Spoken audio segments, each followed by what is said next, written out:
नमस्कार दोस्तों, स्वागत है आपका मेरे YouTube चैनल हिम एजुकेशन में। तो दोस्तों, आज हम जो है अपना नेक्स्ट टॉपिक करने जा रहे हैं। इससे पहले हमने हिंदी साहित्य इतिहास लेखन परंपरा पर जो है चर्चा की थी। आज का हमारा टॉपिक है हिंदी साहित्य का काल विभाजन एवं नामकरण। तो आइए शुरू करते हैं।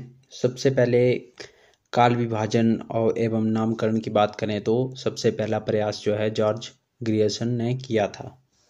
तो जॉर्ज ग्रियर्सन की बात करें तो इन्होंने अपने ग्रंथ the modern vernacular literature of Hindustan में जो है हिंदी साहित्य का पहला काल विभाजन और नामकरण करने का प्रयास किया था।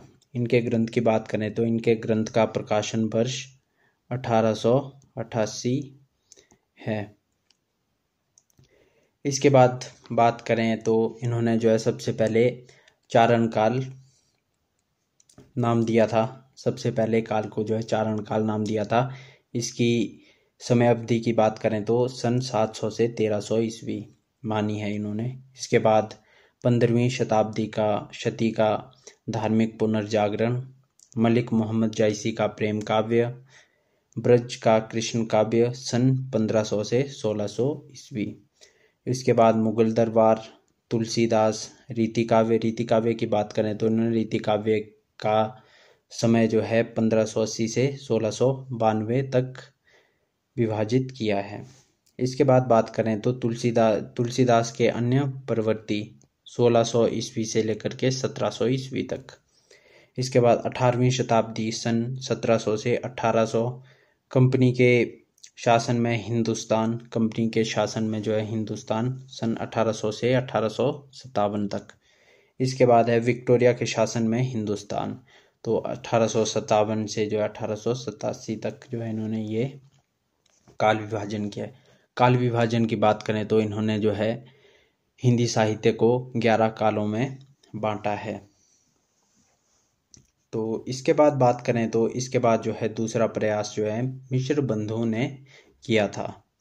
मिश्र बंधु की बात करें तो इन्होंने अपनी रचना मिश्र बंधु विनोद में जो है इसका प्रयास किया था। इसके जो है 3 भाग जो है 1913 में प्रकाशित हो चुके थे और चौथे भाग की बात करें तो 1934 में इसका चौथा भाग प्रकाशित हुआ था। तो ये भी याद रखना है आपने कि इसके कितने भाग प्रकाशित हुए और कब कौन सा भाग प्रकाशित हुआ है। तो इसके बाद बात करें तो इन्होंने जो है प्रारंभिक काल को जो है 2 भागों में बांटा है। प्रारंभिक काल की बात करें तो पूर्व प्रारंभिक काल और उत्तर आरंभिक काल में जो है इन्होंने बांटा है पहले काल को, जिसकी समय अवधि मानी है। पूर्व प्रारंभिक काल की बात करें तो संवत 700 से 1343 विक्रमी संवत इसकी जो है काल अवधि मानी है। इसके बाद उत्तरारंभिक काल की बात करें तो 1344 से 1444 विक्रमी संवत जो है इसकी समय सीमा इन्होंने मानी है।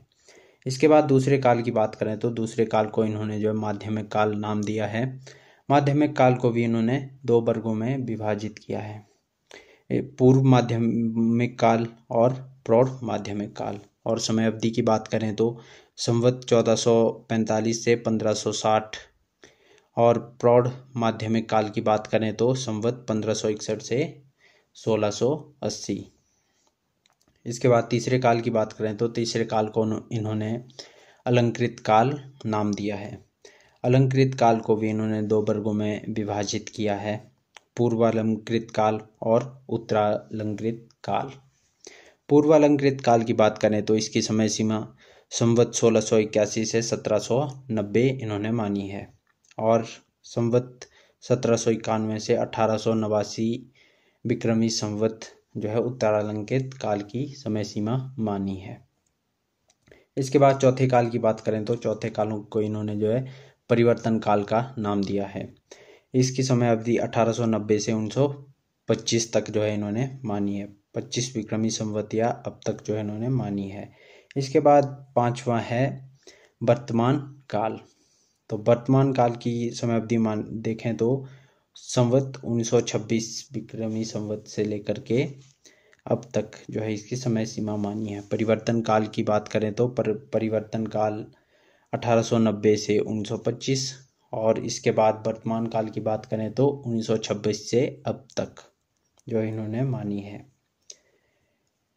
इसके बाद अगर बात करें तो काल विभाजन में जो है इसके बाद आचार्य रामचंद्र शुक्ल जी का नाम आता है।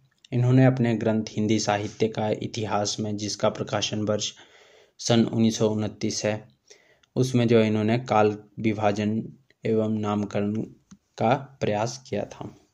तो इन्होंने जो है सबसे पहले काल को वीरगाथा काल नाम दिया है। तो ये याद रखना कि पहले काल को आचार्य रामचंद्र शुक्ल ने किस नाम से पुकारा है, तो वीरगाथा काल। इसकी समय सीमा की बात करें तो समय सीमा 1050 से 1350 विक्रमी संवत इसकी समय सीमा है। इसके बाद दूसरा काल भक्ति काल, इसकी 1375 से 1700। रीतिकाल की 1700 से 1900 विक्रमी संवत। एवं लास्ट में जो है चौथा काल गद्य काल या आधुनिक काल, इसकी समय सीमा जो है 1900 से 1984 विक्रमी संवत मानी है। तो ये था आचार्य रामचंद्र शुक्ल जी का काल विभाजन। इसके बाद बात करें तो डॉक्टर राम कुमार वर्मा का काल विभाजन एवं नामकरण। तो डॉक्टर राम कुमार वर्मा के ग्रंथ की बात करें तो इन्होंने जो है हिंदी साहित्य का आलोचनात्मक इतिहास लिखा था। तो पिछली वीडियो में हमने चर्चा भी की थी कि हिंदी साहित्य के किस इतिहास को जो है अधूरा इतिहास कहा जाता है। तो अधूरे इतिहास की बात करें तो डॉक्टर राम कुमार वर्मा द्वारा रचित हिंदी साहित्य का आलोचनात्मक इतिहास को जो है अधूरा इतिहास कहा जाता है। इसके प्रकाशन वर्ष की बात करें तो इसका प्रकाशन जो है 1938 में हुआ था। तो इसके प्रकाशन वर्ष को भी जो है अपने याद रखना है। इसके बाद बात करें तो इन्होंने पहले काल को प्रारंभिक काल नाम दिया था। इसको जो है इन्होंने दो भागों में बांटा है। पहले की बात करें तो संधि काल की समय सीमा इन्होंने 750 ईस्वी से लेकर के 750 से लेकर के 1000 विक्रमी संवत मानी है। इसके बाद चारण काल की बात करें तो 1000 से 1375। भक्ति काल की बात करें तो भक्ति काल 1375 से 1700 विक्रमी संवत। रीतिकाल की बात करें तो संवत 1700 से 1900। एवं आधुनिक काल की बात करें तो 1900 से अब तक जो है इन्होंने इसकी समय सीमा आधुनिक काल की समय सीमा मानी है। तो इसके बाद बात करें तो इसके बाद आचार्य हजारी प्रसाद द्विवेदी जी का नाम आता है। तो आचार्य हजारी प्रसाद द्विवेदी जी ने जो है हिंदी साहित्य की भूमिका, हिंदी साहित्य का आदिकाल, हिंदी साहित्य का उद्भव और विकास, ये 3 ग्रंथ जो है लिखे हैं। और इनके प्रकाशन वर्ष की बात करें तो हिंदी साहित्य की भूमिका जो है इनका इतिहास लेखन ग्रंथ है, उसका प्रकाशन वर्ष सन 1940 है। इसके बाद बात करें तो हिंदी साहित्य का उद्भव और विकास की बात करें तो 1952 में जो है इसका प्रकाशन हुआ था। इसके बाद हिंदी साहित्य का आदिकाल की बात करें तो ये भी 1952 में ही प्रकाशित हुआ था। तो हजारी प्रसाद द्विवेदी जी ने जो है सबसे पहले काल को जो है आदिकाल नाम दिया है। और समय सीमा की बात करें तो 1000 से 1350 विक्रमी संवत की समय सीमा मानी है। इसके बाद भक्ति काल 1350 से 1700। रीतिकाल 1700 से 1900। आधुनिक काल 1900 से अब तक जो है इन्होंने समय सीमा मानी है। तो ये क्वेश्चन भी कई बार जो है पूछ लिया जाता है कि हिंदी साहित्य के जो है आदिकाल नाम जो है किसने दिया है। तो आदिकाल नाम की बात करें तो आदिकाल नाम जो है हजारी प्रसाद द्विवेदी जी ने दिया है। और आचार्य रामचंद्र शुक्ल की बात करें तो आचार्य रामचंद्र शुक्ल जी ने जो है पहले काल को जो है वीरगाथा काल नाम दिया है। इसके बाद नाम आता है डॉक्टर गणपति चंद्रगुप्त का काल विभाजन एवं नामकरण। तो इनके ग्रंथ की बात करें तो इनके ग्रंथ हिंदी साहित्य का वैज्ञानिक इतिहास है। तो इसके प्रकाशन वर्ष की बात करें तो सन 1965 जो है इसका प्रकाशन वर्ष है। और इनके काल विभाजन एवं नामकरण की बात करें तो इन्होंने पहले काल को आदिकाल नाम दिया है। और समय सीमा की बात करें तो 1184 से 1350 ईस्वी जो इन्होंने समय सीमा मानी है। इसके बाद पूर्व मध्यकाल 1350 से 1600, उत्तर मध्यकाल 1600 से 1857 एवं आधुनिक काल 1857 से लेकर के अब तक। तो ये डॉक्टर गणपति चंद्र गुप्त जी का काल विभाजन था। इसके बाद जो है डॉक्टर नगेंद्र द्वारा संपादित ग्रंथ हिंदी साहित्य का इतिहास का काल विभाजन एवं नामकरण।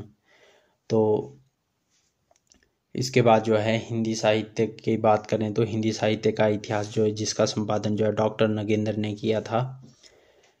तो इसके प्रकाशन वर्ष की बात करें तो ये जो है सन 1973 में जो है प्रकाशित हुआ था। तो ये भी याद रखना आपने कि सन 1973 में जो इसका प्रकाशन वर्ष है।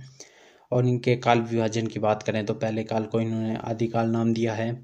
और इसकी समय सीमा की बात करें तो सातवीं शती के मध्य से जो है 14वीं शती के मध्य तक इन्होंने इसकी समय सीमा मानी है आदिकाल की।